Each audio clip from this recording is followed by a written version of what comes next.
பால்மை TV YouTube channel viewers அனைவருக்கும் வணக்கம். இன்றைக்கி நம்ம மக்கர் பாய்ஸ் ரிவ்யூவில் பார்க்க போகிற படம் ஹீரோவாக நடிகர் அஜித்குமார் நடித்து ஹீரோயினியாக நடிகை த்ரிஷா நடித்து மைத்ரி ப்ரொடக்ஷனால் வெளியிடப்பட்ட ஆதிக் ரவிச்சனால் இயக்கப்பட்ட குட் பேட் அக்லி படத்தை பற்றி தான் பார்க்க போகிறோம். ஜிவி பிரகாஷ்குமார்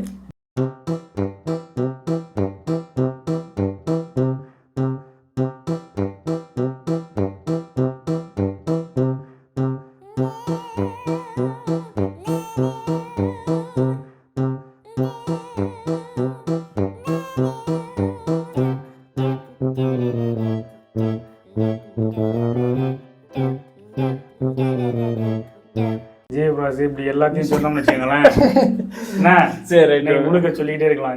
வீடியோ பாக்குறீங்க யார் மியூசிக் எல்லாமே தெரியுங்க, இல்ல தெரியாத சொல்லணும். அதுல மட்டும் சொல்லக்கூடாதுங்க. இசைஞானி இளையராஜா, தேவா, அதெல்லாம் முக்கிய ஒருத்தர் இருக்காருங்க. அவர் வந்து பிள்ளை பிள்ளை பிள்ளை பிள்ளை பிள்ளை பிள்ளை பிள்ளை பிள்ளை பிள்ளை பிள்ளை பிள்ளை படத்தை பார்த்து அடிக்ட் ஆயிட்டாங்க. அந்த படத்துல மியூசிக்கையும் அதையும் பார்த்து அடிக்ட் ஆயிட்டாங்க. எனக்கு என்ன அடிக்ட் ஆச்சுன்னா, படத்தை பார்த்துட்டு வெளியே வந்தாலும் இப்படிதான் தோணுது. ஏங்க அஜித் படம் பார்த்துட்டு வந்து கண்ணாடி போட்டிருக்காருன்னா, படத்துல எந்த இடத்துல அஜித் கண்ணாடி இல்லாம இருந்தாரு? எல்லா சீன்லயும் கண்ணாடியோட தானே இருக்காரு. இருந்தாரா? இதை சொல்லணுன்றதுக்காக வேலை பண்ணிட்டு அவ போய் கண்ணாடி எடுத்துட்டு சொல்லி கண்ணாடி போட்டுருக்காங்க. சரி ரைட்டு. இப்ப நம்ம படத்துக்கு போனோமா இல்ல பாட்டு கச்சேரிக்கு போனோமான்ற கன்ஃபியூஷன். பாட்டு கச்சேரிக்கு போனா கூட ஒரு 2 மணி நேரம் 3 மணி நேரம் அப்படியே காது குளிர பாட்டு கிட்ட வரலாங்க. இறச்சலா ஒரே கட்டத்தை. எப்படின்னா பாலு மகேந்திராவா பாலச்சந்திராங்கிற மாதிரி ஆகி போச்சு. இந்த படத்தை நல்லா இருக்குன்னு சொன்னா எப்படி நல்லா இருக்கு கதை சொல்லுன்றாங்க, நல்லா இல்லன்னு சொன்னா ஏன் நல்லா இல்லன்னு கேட்பாங்க. எதை சொல்றதுன்னு எனக்கு ரெண்டுமே சொல்ல முடியாது. நல்லா இருக்குன்னு சொல்ல முடியாது, நல்லா இல்லன்னு சொல்ல முடியாது. ஒருவேளை இது ட்ரெண்ட் செட் இப்படிதான் இருக்கும். இப்போ ஏன்னா மார்க் ஆண்டனி படத்துல வந்து என்ன சத்தம் இருந்துச்சோ அதே சத்தம் இதுலயும் இருந்துச்சு. அதுல என்ன பாட்டு இருந்துச்சோ அதே பாட்டு இதுலயும் இருந்துச்சு. அது மார்க் ஆண்டனி வந்து ஓடிடுச்சு, படம் ஹிட்டுன்ட்டாங்க. இப்ப இந்த படத்தையும் அந்த மாதிரிதான் சொல்லணுமா அப்படிங்க? ஒரு 2 நாள் டைம் தர்றீங்களா? ஆடியன்ஸ் என்ன சொல்றாங்க யோசிச்சு சொல்றேன். ஏன்னா எனக்கு நல்லா இருக்கா நல்லா இல்லையான்னு சொல்ல தெரியல. உண்மையிலே படம் எக்ஸலண்டா இருக்குங்க. நீங்க நல்லா கன்ஃபியூஸ்ல நீங்க பாருங்க. அது உண்மைதாங்க. இப்ப நம்ம 2 பக்கம் சொல்லி ஆகணும். நல்லா இருக்கும் சொல்லி ஆகணும், நல்லா இல்லைன்னு சொல்லி ஆகணும். இப்ப நல்லா இருக்குன்னா தியேட்டர்ல என்ன கன்ஃபியூஸ் என்ன கன்ஃபியூஸா சொல்லுங்க. இல்ல கன்ஃபியூஷன்னா அப்புறம் 2க்கு நடுவுலன்றீங்க. என்ன கன்ஃபியூஸ்? ஏவா பியா? அதாவது நான் கேக்குறது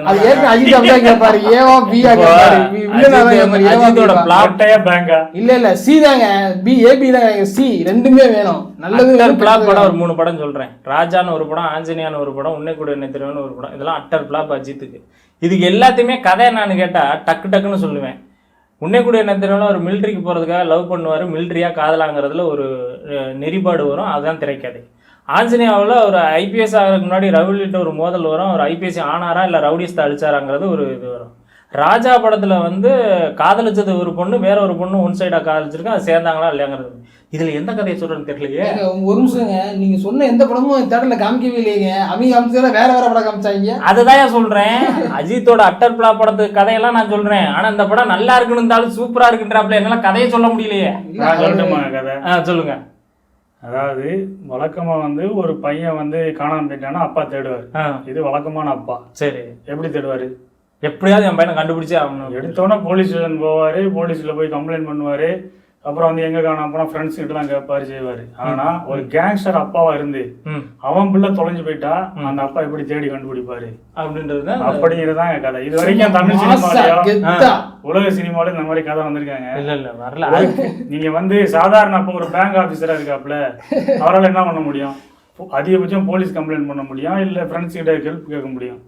ஆனா ஒரு உலகமான கேங்ஸ்டர் அவர் வந்து இந்தியாவுக்கு மட்டும் கிடையாது, சைனாவுக்கு மட்டும் கிடையாது, ஒட்டுமொத்த உலகத்துக்கே அவர் தான் கேங்ஸ்டர். அதான் நீ சொல்ற அர்ஜுன் தாஸை தவிர மத்த எல்லாத்துக்கும் ஒரு கேங்ஸ்டர். அருண் தாஸுக்கு மட்டும் தெரியல அவர் கேங்ஸ்டர்.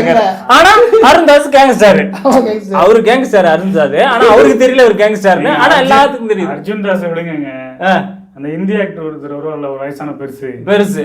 ஆமா, அர்ஜுன் தாஸோட மூத்த தலைவன் பாய்க்குமே தெரியலையே அப்ப எப்படி வேல்ஃபுல்லா பெரிய கேங்ஸ்டர் இருப்பாரு. இல்ல அவங்க வந்து இவரை பத்தி தெரியாத கேங்ஸ்டர். ரைட். அப்ப அவங்க புதன் கிரகம் வெள்ளி கிரகம் வேலை கிரகம் இருப்பாங்க உங்களுக்கு. இல்ல இப்போ கரெக்டா சொல்லுங்க, படம் நல்லா இருக்கா நல்லா இல்லையா அப்படின்னு சொல்லுங்க. படம் நல்லா இருக்கு, படம் நல்லா இல்ல. அதாவது ஐயா மக்கள், நான் என்ன சொல்றேன்னா படத்தை வந்து நான் இப்ப நல்லா இருக்குன்னு சொல்ற மனநிலையில இல்ல. ஏன் நல்லா இருக்குன்னு சொல்லணும்னா இன்னும் 2 நாள் ஆகும். ஏன்னா இதை ட்ரெண்ட் செட்டா அப்படித்தான் வரும், இனிமேட்டு படங்கள் இப்படித்தான் வரும்.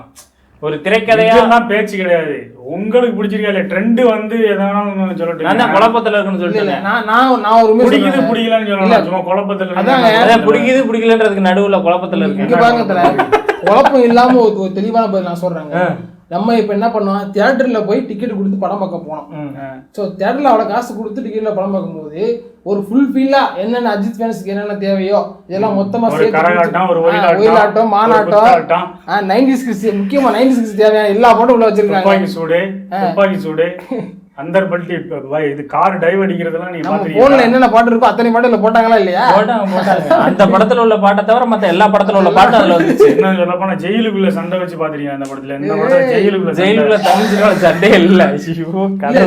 ஒரு சண்டை வந்துச்சுங்க. சண்டை இல்லைன்னா இவர் வாலிபத்தில் மன்மதன் இன்னொன்னு பாத்தீங்கன்னா அந்த பாட்டு வந்து என்னன்னா எனக்கு அந்த பாட்டை வந்து ஃபைட் எடுத்துட்டு போடலாங்க. அந்த பாட்டை வச்சுதாங்க அந்த ஃபைட் எடுத்திருக்காங்க. அது பார்க்கும்போது தெரியுதுங்க சரியான ஃபைட். இந்த படத்துல சம்பளம் பெண்டிங் இருக்கு. நான் படம் பாட்டு போட மாட்டேன் பழைய பாட்டுலாம் அப்படிலாம் அதெல்லாம் இல்ல. எனக்கு தெரிஞ்சு வந்து ஆதிக் ரவிச்சந்திரனுக்கும் கஸ்தூரி ராஜாவுக்கும் ஏதோ ஒரு கனெக்ஷன் இருக்கு. ஏன்னா இதுக்கு முன்னாடி மார்க் ஆண்டனிலாம் அதே கஸ்தூரி ராஜாவோட பாட்டை தான் தூக்கி போட்டாரு. பஞ்சு சேலை கட்டி அப்படியே அடிச்சு பார்த்தா ஒத்தருவாயும் அப்படின்னு இதுலயும் அதே கஸ்தூரி ராஜா பாட்டை தான் போட்டிருக்காரு. தொட்டு தொட்டு பேச சொல்லிட்டானா கஸ்தூரி ராஜா பாட்டா? அது வந்து இளையராஜா மியூசிக். எப்படி எல்லாமே இளையராஜா மியூசிக் தான், எல்லாம் வந்து ஒரு கனெக்ட் இருக்கு. அப்புறம் தேவா பாட்டு ஒண்ணு போட்டாருங்க, வாலி பாட்டு. வாலி பாட்டு எல்லாத்துக்கும் தான் கனெக்ஷன் இருக்குன்னு வச்சுக்கோங்க. அப்படி இல்லங்க, உங்களுக்கு விஷயமே தெரியாதுங்க. அவர் என்னமோ சொல்ல வர்றாரு. ஜிவி பிரகாஷ் வந்து படம் இப்ப ஹீரோ நடிச்சிட்டு இருக்காரா, அஜித் படத்தை ஒத்துக்காமையும் இருக்க முடியல. அது போக அவர் ஹீரோவா நடிச்சிட்டு இருக்காரு, கால் ஷீட்டு பத்தல. அதனால எனக்கு வந்து பாதி மியூசிக் போட்டாப்புல, மீதி மியூசிக் நீங்களே பாத்துக்கோங்க அப்படின்னு சொன்ன உடனே பழைய பாட்டு ஒரு 10 பாட்டை பறக்கி நம்ம ராக் ஸ்டார் மாதிரி அவரே மியூசிக் பண்றாரு. அந்த மாதிரி அவரே அப்புறம் இப்ப இந்த வேற என்ன பேரு, அந்த விக்ரம் படம் எடுத்தானே கடைசியா வந்த விக்ரம் படம், லோகேஷ் கனகராஜ். லோகேஷ் கனகராஜ்னா அவன் யாருன்ற அளவுக்கு ஆயிப்போச்சா? எனக்கு பேர்லாம் தெரியாதுங்க. டக்குன்னு கூலின்னு ஒரு படம் எடுத்துருக்காரு. எவ்வளவு பெரிய டைரக்டர் இருந்தாலும் தமிழ் இவங்களுக்குலாம் என்ன ஆகி போச்சுன்னா பழைய பாட்டை பொறுக்கி போடுறதே ஒரு வேலையா போச்சு. இதுல இன்னொரு விஷயம் நடந்திருக்கு, அதை நோட் பண்ணீங்களா? ஓப்பனிங் சாங் பாடினது யாரு தெரியுமா? உனக்கும் தெரியல? சத்தத்துல ஓப்பனிங் சாங் பாடினது அனிருத். ஜிவி மியூசிக்ல அனிருத் பாடி இருக்காரு. அது கிளைமேக்ஸ்ல நான் கண்டுபிடிச்சிட்டேன். ஓப்பனிங் சாங் கிளைமேக்ஸ்ல கண்டுபிடிச்சாரா? ஏங்க கிளைமேக்ஸ்ல சத்தம் கேட்குங்க. சத்தியம் பண்ணியா சூடத்தை எடுத்துருவாடா. நீ படம் பார்த்தானே சத்தியம் பண்ணியா? நீ உட்காந்து ஏதோ கிரிக்கெட்ல வந்து கேம் தானே போட்டுக்கிட்டு இருக்க. பக்கத்துல தானே உட்கார்ந்து இருந்தேன்.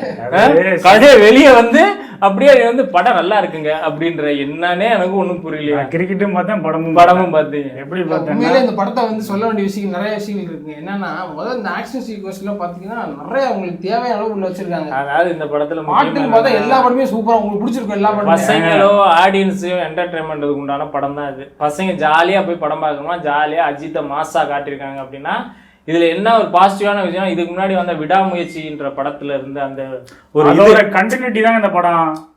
விடாமுயற்சியில அஜித் என்ன வேலை பார்த்தாருன்னு யாருக்காவது தெரியுமா? தெரியாது. அவர் ஒரு கேங்ஸ்டர் இந்த படத்துல காட்டினாங்க. அதுல திரிஷா தானே அதுலயும் ஹீரோயின். ஆமா, திரிஷா வந்து என்ன வேலை பார்த்துச்சுன்னு உங்களுக்கு தெரியுமா? இதுலதான் அந்த என்ன வேலை பார்த்துச்சு, அவங்களுக்கு பிள்ளை இருந்துச்சா இல்லையான்னு தெரியுமா உங்களுக்கு? மங்காத்தாவோட கண்டினியூட்டி தான் விடாமுயற்சி. 4 மங்காத்தா 10 மங்காத்தோட விடாமுயற்சியோட கண்டினியூட்டி தான் குட் பேட் அக்லி கண்டினியூட்டி. அதுக்கு முன்னாடி ஜி தான் ஸ்டார்டிங். அதுல 2 திரிசா வச்சு நடிக்கிறாங்க, அப்புறம் கிரீடத்தில் நடிக்கிறாங்க. டைரக்டருக்கு தான் இந்த என்னமோ யூனிவர்சல் வேர்ல்டுன்றாங்களே டைரக்டர், இவரோட யூனிவர்ஸ், இவர் படத்துல வர எல்லாரும் வருவாங்க. அது மாதிரி இது அஜித்தோட யூனிவர்ஸ். அஜித்தோட படத்துல எல்லா தீனா மங்காத்தா அப்புறம் பில்லா அப்புறம் எல்லா கதையும் கலந்து இது ஒரு கதை. இல்ல உண்மையிலே இந்த படம் பார்க்கும்போது எப்படி ஃபீல் ஆகுதுன்னா, இப்ப நம்ம நார்மலா ஒரிஜினல் சாங் கேட்போம்ல, ஒரிஜினல் சாங்குக்கும் ரீமேக் சாங்குக்கும் வித்தியாசம் இருக்குல்ல. இது வந்து ரீமேக் சாங் மாதிரி ரீமேக் மூவி, அவ்வளவுதான். பாட்டு கச்சேரிங்க விருதுநகர்ல பங்குனி பொங்கல் வச்சிருக்காங்க, அங்க பாட்டு கச்சேரியும்.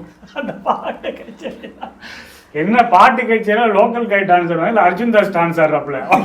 படம் ஓடிட்டு இருக்கும்போது தியேட்டர்ல ஏசிய நின்னு போச்சு. அது யாருக்கா தெரியுமா? படம் சண்டை விடுங்க. அது இங்க வரைக்கும் வேக்குது எனக்கு. அது ஏசியா படம் எனக்கு இங்க வரைக்கும் வேக்குது. இன்னொன்னு அங்க செஞ்ச அபத்தமான விஷயம் என்ன தெரியுமா? தொட்டு தொட்டு பேசும் சுல்தானாங்கிற சாங் என்ன மாதிரி சாங், சிம்ரன் எப்படி ஆடி இருப்பாங்க. அதை கொண்டு போய் எங்கேயோ இந்த கேரளாவில இருந்து ஒருத்தி வருவாள், அது என்ன படம், பிரேமம் ஈடுபாடத்தில். இதுக்கு சிம்ரன் ஆட விட்டுருந்தா கூட, சிம்ரன் ஆட விட்டுருந்தா கூட இன்னும் நான் 1 மணி நேரம் அந்த படத்துல சிம்ரன் வந்திருக்காங்க. அவங்க யூஸ் பண்ணி அந்த பாட்டுக்கு, அந்த பாட்டுல இருந்தே ஓப்பனிங் கொடுத்துருக்கலாம், நல்லா இருந்திருக்கும். அவங்களுக்கு வயசாயிருச்சுங்க, அதுக்குதாங்க டூப் போவாங்க. தலைவா ஸ்கிரீன்ல பாத்தீங்களா இல்லைங்க, அவங்க வயசு ஆகலங்க. இரியா அந்த சாங்கோட ஓப்பனிங் துணியை தூக்குனாங்கல்ல, அப்பவே சிம்ரன் தான் நினைச்சேன். அந்த பிள்ளைய பார்த்து நான் ஏமாந்துட்டேன். இல்லங்க, சிம்ரனுக்கு டூப்புங்க. ஃபைட்டுக்கு எப்படி ஹீரோக்கு டூப் போடுறாங்களோ அது மாதிரி சிம்ரனுக்கு இவ டூப். நீங்க ஃபேஸ் பார்த்து காண கூடாது, ஃபேஸ் பியூட்டியா இருக்கு. இந்த படத்துல உடம்பு ஒத்துழைக்கணும்லங்க. இந்த படத்தளவுக்கு அர்ஜுன் தாஸுக்கு ஒரு நல்ல வாய்ப்பு. ஆனா ஒரு அப்கமிங் ஏங்க எனக்கு ஆரம்பத்துல அந்த ஒத்தருவான் டான்ஸ் ரெக்கார்ட் டான்ஸ் ஆனாப்ல, அப்ப அது அர்ஜுன் தாஸ்னே எனக்கு தெரியலங்க. அந்த மண்டையில எல்லாம் புளிச்ச மண்டை ஆக்கி ட்ரெய்லர்லயே தெரியலையா? ட்ரெய்லர்லயும் தெரியல, அந்த படத்துல வந்து அதுக்கப்புறம் பேசினதுக்கு அப்புறம் தான் தெரிஞ்சுச்சு. பேசினதுக்கு அப்புறம் இல்ல, கொஞ்சம் தூரம் படம் கிளைமேக்ஸ் வரைக்கும் நம்மள லூஸ் ஆகுறாங்களே, அந்த லூஸான்னு எனக்கு தெரியல. ஏங்க போ கடைசியில அர்ஜுன் தாஸோட லுக் என்னங்க, அவனோட ஹேர் ஸ்டைலு கரெக்டா இல்லையா? இதுல மண்டை ஃபுல்லா புளிச்ச மண்டை அடிச்சு விட்ட மாதிரி அடிச்சு விட்டு கதையே வந்து இதுல வந்து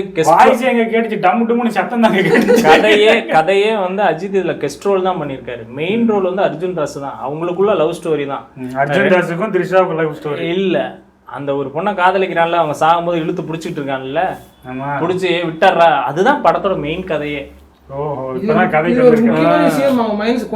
என்ன கோட்டைன்னா, இப்ப 2.0 படம் வச்சு பாத்துருப்பீங்க. அந்த 2.0 படம் பார்த்து வெளியே வரும்போது என்ன ஒரு மாதிரி இறைச்சல் கேட்ட ஒரு ஃபீல் இருக்குமோ அதே ஃபீல் இதுலேயே இருக்குது. என்னன்னா எப்பயுமே ஒரு 2.5 மணி நேரம் ஆடியன்ஸ் உட்கார வைக்கணும்னா, ஒரு ஃபைட் சீனோ இல்லை வந்து சாங்கை வைக்கிறோன்னா அது கேப்பில் வந்து ஒரு சைலன்ஸ் விடுவாங்க. டைலாக் பேசுகிறதோ நார்மலாக போகிறதோ அந்த மாதிரி இருக்கும். ஆடியன்ஸ் படத்தை எல்லா படத்தையும் இதை ஃபாலோ பண்ணுவாங்க. ஸோ இந்தியாவில் என்ன பண்ணுறாங்க, இல்லை அதை வந்து நம்ம மாசாக காட்டுறோம், இது பண்ணுறாங்க, படம் ஃபுல்லாக சண்டை பாட்டு மாசிங் இப்படியே வச்சு இந்த படம் ஃபுல்லாவே பாத்தீங்கன்னா உங்களுக்கு படம் பார்த்து வெளியே வரும்போது தலைவலி வர ஒரு எனக்கு என்னன்னா, இது வந்து அமரன் படம் பார்த்த உடனே ஒரு சொல்லிட்டாப்ல. இந்த இது கிட்டத்தட்ட 3 படத்துக்கு இதே அமரன் படத்துல பர்ஃபெக்ட்டா ஹேண்டில் பண்ணாங்க. அதெல்லாம் கரெக்டா இருக்கும். இந்த படத்தை பொறுத்த அளவுக்கு, இந்த படத்தை பொறுத்தளவுனா சாங்ல வந்து சாங் கம்போஸ் பண்ணி ஒரு நல்ல சாங் கொடுக்கறதுக்கு உண்டான மைண்ட் செட் மியூசிக் டைரக்டருக்கு யாருக்குமே இல்லை. அதனால துப்பாக்கி சத்தத்துல எப்படி நீங்க நல்லா சாங் கொடுங்க, அதுதாங்க. அதான் அதனால துப்பாக்கி சத்தத்துல எஸ்எஃப்எக்ஸ் போட்டுட்டீங்க. அமரன் படம் பாத்தீங்கன்னா கரெக்டா இருக்கும். ஒரு 5 சீக்வென்ஸ் வைக்கிறாங்கன்னா அதுக்கப்புறம் அமரன் படத்தை எழுதுறேன்னு நினைக்கிறேன். அவர் அதுல பிடிச்சி தொங்கிட்டு இருக்காரு. ஒரு ஃபேமிலி சீக்வென்ஸ். இப்ப என்னையா படம் பார்த்தேன்? இப்ப குட் பேட் அக்லி படம் பார்த்தேன். அந்த துப்பாக்கி படம் பார்த்தீங்களா? துப்பாக்கி படம் பார்த்தேன். நல்லா இருக்கு, அருமையான படங்க. வந்துட்டியா? இருந்தாலும் பேசாம இருந்தா நீ அமரனு போ. இருந்தாலும் துப்பாக்கி போட்டான். குட் பேட் அஜித் படம் பார்த்ததுக்கு உண்டான ரிவ்யூ பேசுறது இல்ல. இவருக்கு கண்ணு போய் உண்மையில என்னன்னா, போன படத்துல எல்லாம் கேட்டுருந்தாங்க எங்கெங்க வந்து ஒரு மாஸ் சீன் இல்ல, ஒரு 5 சீக்வென்ஸ் இல்ல, ஒரு அப்படியே கேக்குறீங்க. அதை எல்லாம் மொத்தமா சேர்த்து 2 படத்துக்கு இறக்கிருக்காங்க போட்டு. ஆமா, மாசம் நடிச்சாலும் வேண்டான்றீங்க, லேசா நடிச்சாலும் வேண்டான்றீங்க. ஒரு மாசம் நடிக்கணுமா இல்ல லேசா நடிக்கணுமா? ஆனா உண்மையிலேயே கம்பேர் சொன்னேன். இது பாரதி ராஜாவா பாலச்சந்திரா, அவரே கன்ஃபியூஸ்ட் ஆகிற மாதிரி நான் யோசிச்சுட்டு இருக்கிறேன். இனிமேல் தமிழ் சினிமா இந்த ட்ரெண்ட் செட்ல தான் வரப்போகுதா? இது ஃபேமிலி போய் பார்த்தா பிடிக்குமா இல்ல யாருக்கு? அது உங்களுக்கு என்ன கவலை? படம் பார்க்கும்போது எல்லாம் போன் நோண்டிட்டு இருக்காங்க. படம் முடிஞ்ச உடனே ஆசீர்வாதம் பண்றாரு போய் அஜித் வந்தானே. அவர் அப்பதான் தூங்கி எழுந்திரிச்சு இன்ட்ரோலுக்கு அப்புறம் வர்ற இன்ட்ரோடக்ஷன்ல இருக்கு தலைவர் வந்துட்டாரு. படம் முடிஞ்சே தெரியாது, தூங்கிட்டு. ஆனா உண்மையில நிறைய ஹார்ட் ஒர்க் பண்ணிருக்காங்க, நிறைய மாஸ் சீனுக்கு ட்ரை பண்ணிருக்காங்க. இல்ல ஆனா எதுவும் ஒட்டலங்க. இது எங்க நீங்க ஹார்ட் ஒர்க் அப்படி ப்ராப்பரா வந்து ஒட்டிருக்காங்க. அப்படியே அதே ஆர்ட் டிபார்ட்மெண்ட், அதே மார்க் ஆண்டனியோட டீம், அதே மியூசிக், அதே சவுண்ட், அதே செட்டு. செட்டு முதற்கொண்டு அதுதான். அப்படி காப்பி பண்ணி அந்த ஒண்ணுமே இல்ல, ஆக்டரை மட்டும் மாத்தி இப்படி போன மார்க் ஆண்டனி அப்படி வாங்க அப்படின்ட்டாங்க, அப்படி வந்துருங்க அப்படின்ட்டாங்க. அந்த பக்கம் எஸ் சூர்யா, எல்லாருமே பேஸ் வயசுக்காரங்க அந்த அவரு அதே இவரு அந்த மாதிரி வயசுக்காரரு பாத்தீங்கன்னா கரெக்ட் ஆயிடுச்சு. சரி இல்ல உங்களுக்கு பிடிச்சதா பிடிக்கல அதை சொல்லுங்க, கசகசன்னு பேசக்கூடாது. மார்க் எனக்கு 2 நாள் டைம் ஆகும்பா படம் நல்லா இருக்கா இல்லையான்னு சொல்றது. அடுத்த படம் அஜித் கூட வரும்போது சொல்லுங்க. சரி நீங்க சொல்லுங்க. அதாவது குட் பேட் அக்லி ஒரு ரசிகர்களுக்கான நல்ல படம். குடும்பத்தோட பாக்கணும்னு நினைச்சீங்கன்னா பார்க்கலாம், ஒரு டைம் பார்க்கலாம். குடும்பத்தோட பார்க்கணும் ஒரு டைம் பார்க்கலாம். அஜித்தா சிங்கிள், அஜித் ஃபேன்ஸா சிங்கிளா போய் பார்க்க போறீங்கன்னா உங்களுக்கு என்ஜாய் பண்ணி பார்க்கலாம். அஜித்தே கடவுளே. நீங்க சொல்லுங்க. AK okay. என்ன பத்தி உங்களை பத்தி சொல்ல வேண்டாம், படத்தை பத்தி சொல்லுங்க. என்கிட்ட படத்தை பத்தி கேட்டீங்கன்னா படம் வந்து எக்ஸலண்ட் மூவி. தியேட்டர்ல வந்து கிரிக்கெட்ல வந்து இது கேம் விளையாடிட்டு பண்ணிருக்காங்க, சூப்பரா பண்ணிருக்காங்க. சரி 4 பில்லு 5 மங்காத்தா அவங்க சொல்லிட்டாங்க. பொன்லா அப்புறம் தீனா எல்லாமே மங்காத்தா அப்புறம் வந்து வேதாளம் எல்லாமே கலவை இருக்கு. என்ன மாதிரி அகிலம் ஆளும் அஜித் குரூப்புக்கு வந்து இது வந்து ஒரு நல்ல ஒரு படம். ஸோ வந்து என்ஜாய் பண்ணி பார்க்கலாம். சீன் பை சீன், அதாவது சில பேருக்கு வந்து விடாமுயற்சி ஒரு எக்ஸலண்ட் மூவி தான். அதில் வந்து சில பேருக்கு ஒரு ஏமாற்றம் இருக்கும். அஜித் ரசிகர்களுக்கு என்ன ஏமாற்றம் இருக்குன்னா சொல்லு ஏதாவது அள்ளி போடு, காசா பணமா போட்டு விடாமுயற்சி நல்ல படம் தாங்க. என்னங்க விட்டு சுத்தமான செக்கு இல்ல நீங்க விடாமுயற்சி நாங்க ரிவ்யூ பண்ணியிருக்கோம், அதை நீங்க பாருங்க. உண்மையிலே நாங்க நல்ல ரிவ்யூ தான் பண்ணியிருக்கோம். இவர் தாங்க அப்படி சொல்லுங்க, சொல்லி விடுங்க, முடிச்சு விடுவோம். டைம் ஆகுது, இருங்க வர்றேன். விடாமுயற்சியில சில அஜித் ரசிகருக்கு என்ன ஏமாற்றம் இருக்குன்னா, ஒரு மாஸ் ஹீரோ வந்து டம்மியா நடிச்சிட்டாப்ல, ஒரு கேஷுவலா நடிச்சிட்டாப்ல அப்படின்னு சொல்லி ஒரு ஏமாற்றம் இருக்கும். விசில் அடிக்க முடியல, கத்த முடியல, கேக்குன்னு கத்த முடியல அப்படின்றவங்களுக்கு இந்த படம் வந்து ஃபுல்ஃபில் பண்ணிருச்சு. உங்களுக்கு வந்து 100% வந்து ஒரு அஜித் ரசிகர் வந்து அப்படி நாடி நரம்பெல்லாம் படைக்கிற அளவுக்கு ஒரு மாசான 100% இல்ல 1000% கொடுத்து வச்சிருக்காங்க. இதுல சின்ன ஏமாற்றம் என்ன அப்படின்னா, ஜிவி பிரகாஷ் ஒரு நல்ல சாங் ஒன்று இந்த படத்துல போட்டுருக்கலாம். மற்ற நல்ல சாங்கெல்லாம் தூக்கி இதுல போடாம இவர் வந்து நல்ல ஒரு சாங் இதுல போட்டிருந்தாருன்னா இன்னும் வந்து பட்டி தொட்டி எல்லாம் கிளிக் ஆகிருந்துருக்கலாம். கோயில் திருவிழாவோட அந்த பாட்டு திருப்பி போடுற மாதிரி ஒரு நல்ல பாட்டை போட்டுருந்துருக்கலாம். ஸோ அதை தவிர்த்து இந்த படத்துல வந்து ஒரு எக்ஸலண்ட் ஒரு விஷயமா என்னன்னா, அஜித் எல்லா ஃப்ரேம்லையும் வந்து மாசா காட்டியிருக்கிறாங்க. அதே மாதிரி எல்லாரோட ஆக்டிங்கும் நல்லா இருந்தது. அவருக்கு பையனை நடித்த பசங்க நல்லா நடிச்சிருந்தாங்க. அதே மாதிரி கேமராமேன் வந்து கலர்ஃபுல்லாக காட்டியிருக்காப்புல. க்ரீனு, ரெட்டு, பிங்க்னு எல்லா கலரையும் யூஸ் பண்ணி கலர்ஃபுல்லாக வானவில் கலரில் கொடுத்துருக்காப்புல. அவர் அதிகமாக யூஸ் பண்ணி சிவப்பு கலரு, பிங்க் கலரு. ஆமாம், ஆனால் கதையில் வந்து அவர் ரெட் ட்ராகனாக நடித்ததுனால படம் முழுக்க ரெட்டாகவே வந்திருக்குது. இன்னும் சொல்ல போனால் பில்லா மங்காத்தா சொல்லிட்டோம்னா ரெட்டை சொல்லலை. அவரோட ரெட்டு படத்தையும் இதில் வந்து அப்பப்போ ஞாபகப்படுத்துகிறாங்க. ஸோ வந்து அஜித் ரசிகர்களுக்கு இந்த படம் வந்து 100% பிடிக்கும். ஸோ ஃபேமிலியோட பார்க்குறவங்க வந்து ஒரு 4-5 நாள் கழிச்சு போய் பாருங்க. ஏன்னா அவங்க கத்துல அவங்க கால் கிழிஞ்சு போயிடும் என்னத்துல. அதனால வந்து தாராளமாக நீங்கள் போய் படம் பார்க்கலாம். ஒரு எக்ஸலண்ட் மூவி. விடாமுயற்சியில் இந்த ஏமாற்றத்தை இதில் வந்து ஃபில்ஃபில் பண்ணிட்டாங்க. ஸோ மீதி உங்கள் கருத்து என்னன்னு சொல்லிடுறீங்க? என் கருத்து ஒன்று முகவரிக்கு முன்னாடி 50 படம் வச்சிருந்தாங்க போல, முகவரிக்கு பின்னாடி 500 படம் வச்சாங்க. முகவரியை விட பெஸ்ட் படம் அஜித்துக்கு வேற எந்த படமும் இல்லை. முடிச்சு விடும். ஒரே ஒரு முக்கியமான விஷயம் என்னன்னா, அமர்கலாம் வாலி இதுல வந்து அஜித் வந்து உலகமாக யங்ஸ்டார் காமிக்கிறதுக்காக ஒரு அனிமேஷன் பண்ணியிருப்பாங்க. அதுல வந்து ஜான்விக்னு ஒருத்தர், ஜான்விக்னு அமெரிக்கா காமிக்கும்போது ஜான்விக் அமைச்சிருப்பாங்க. ஜான்விக் அப்புறம் மணி ஹேஸ்ட் இந்த மாதிரி எல்லா விஷயத்தையும் ஹாலிவுட் இருக்க எல்லா விஷயத்தையும் காமிச்சிருப்பாங்க. இதெல்லாம் என்னன்னா இந்த எல்லா விஷயத்தையும் காமிக்கும் போது இது கொஞ்சம் ஜோக்கர் மாதிரி ஆக்கிட்டாங்க. அஜித் ரேக் மட்டும் தான் காட்டல. ஆமா, மற்றபடி வந்து அந்த மாதிரி காமிக்காமல் இருந்திருக்காங்க. உலகமாக ஒரு டான் காமிக்கிறதுக்கு ஓகே, பட் அந்த மாதிரி ஒரு ஏற்கனவே மிகப்படுத்தி ஒரு பிரம்மாண்டமாக ஹிட்டான ஒரு விஷயத்த வந்து உள்ளே வச்சு அது இவரோட அவர் கூட போய் இந்த மாதிரி சண்டை போட்டிருக்காரு, ஃபைட் பண்ணியிருக்காரு. ஆமாம், அத்தனை வரைக்கும் அடிச்சாதான் இவர் இன்னும் பெரிய டானா நீங்கள் நம்புவீங்க. ஓகேங்க, அதுக்காக இப்படியாங்க வாயாலே சொல்லிட முடியுமா பெரிய டானுன்னு? விஷுவலைஸாக பண்ணியாச்சு. இதுக்கு மேலே என்ன வேணும்? மயக்கமே வந்துருச்சு அவரோட வீரப்பணம் தவிர எல்லாரையும் கொண்டுட்டாரு. சரி, ஓகே, முடிச்சிடும். அதனால வந்து பால்மை டிவி யூடியூப் சேனல் அடுத்த படத்தை வந்து தெளிவா பார்த்து நான் சொல்றேன். இவர் வந்து குழப்பத்திலேயே இருக்காராமா. இவருக்கு குழப்பத்திட்டு வெளியே வரல. ஆமா. ரெண்டாவது இவர் கண்ணாடி போட்டு காரணம் கண்ணாடி அந்த கண்ணாடி வச்சுக்க. கண்ணாடி 32 தடவை அந்த கண்ணாடி எனக்கு கண்ணாடி வேணாம். மெட்ராஸ் ஐ வந்திருக்குங்க, போடுங்க. எங்களுக்கு வந்து பாத்துட்டு இருக்காங்க. அஜித் படம் பார்த்துட்டு வந்ததுனால கண்ணாடி போட்டு கொஞ்சம் லுக்கா இருக்கலாம். கண்ணாடி இருந்தாலும் காலையில வந்து பிச்சைக்காரமா இருந்தாரு, சேவிங் பண்ணிட்டு வரல. அஜித் படம் பார்க்க சேவிங் பண்ண. அஜித் படம் வந்து திருவிழா மாதிரிங்க, சேவிங் பண்ணி பொட்டு வச்சு புது ட்ரெஸ் போட்டு வரணுங்க. அங்க தேட்டர்ல ஏசி ஆஃப் பண்ணிட்டாங்க. ஏசி ஆஃப் பண்ண அது ஏன் ஏசி ஆஃப் பண்ண எனக்கு தெரியலன்னா படத்துல இன்வால்வ் ஆயிட்டேன் நானு. ஏசி ஆஃப் பண்ணதோட தெரியல. மேல டாப்ல கிழிஞ்சு வெயில் உள்ள அடிச்சிருந்தாலும் எனக்கு தெரிஞ்சிருக்காது. அப்புறம் எங்க போன் நீங்க போன்ல வந்து நான் வந்து இப்ப என்ன சொல்றதுன்னா என்னது இன்னைக்கு ஆர்சிபி மேட்ச் இருந்துச்சு. எத்தனை மணிக்கு பாத்துக்கிட்டு இருந்தேன், வேற ஒண்ணும் கிடையாது. படம் முடிஞ்சு அந்த ஆர்சிபி மேட்ச் பாக்குறதுக்காக தான் சரி போன நோண்டிக்கிட்டு இருந்தேன். அந்த கேப் அவர் பார்த்துட்டு அவர் சொல்றாரு. மற்றபடி நான் அப்படியே உள்ள கண்ணி மிகாம பார்த்ததெல்லாம் நீங்க பாத்தீங்களா? இன்னும் முக்கியமான விஷயம் என்னன்னா, லியோ விட இந்த படம் பரவாயில்ல.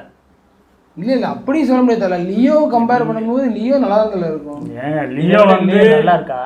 நீங்க லியோ கம்பேர் பண்ணீங்கன்னா லியோ நல்ல படம் தான். இதோட நல்லா இருக்கும் லியோ. சரி ரைட், சீக்கிரம் முடிச்சுடுங்க, நான் வெறியாயிருவேன். எல்லாத்தையோட நல்லா தான் இருக்கு.